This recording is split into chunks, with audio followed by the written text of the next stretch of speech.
വൈകുന്നേരമൊക്കെ ആയപ്പോഴേക്കും ഇക്കാക്കയുടെ മോൻ മദ്രസ കഴിഞ്ഞ് വന്നപ്പോഴേക്കും അവനൊരു മിഠായി ആയിട്ടാണ് കേട്ടോ വന്നിട്ടുണ്ടായിരുന്നത്.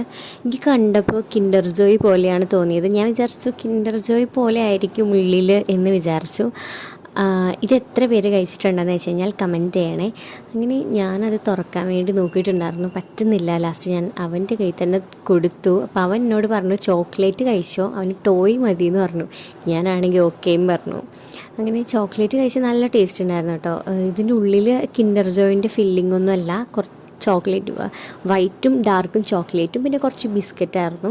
പിന്നെ ഇതിനുള്ളിൽ ടോയ് എന്ന് പറയുമ്പോൾ തോക്കൊക്കെ ഉണ്ടായിരുന്നു, പിന്നെ ഒരു ബാറ്റൊക്കെ ഉണ്ടായിരുന്നു. അങ്ങനെ അവൻ എനിക്കതെടുത്ത് കാണിച്ചു തരാണ് എങ്ങനെയാണ് യൂസ് ചെയ്യേണ്ടതെന്ന്. തോക്കിനുള്ളിലാണ് കേട്ടോ വിസിൽ വെച്ചിട്ടാണ് അത് ഊതേണ്ടതെന്നൊക്കെയാണ് കേട്ടോ അവൻ എനിക്ക് പറഞ്ഞു തരുന്നത്. പിന്നെ അതൊക്കെ കഴിഞ്ഞ് മൂത്തുമ്മ വന്നപ്പോഴത്തേനും കുറച്ച് അലുവ കൊണ്ടുവന്നിട്ടുണ്ടായിരുന്നു. അങ്ങനെ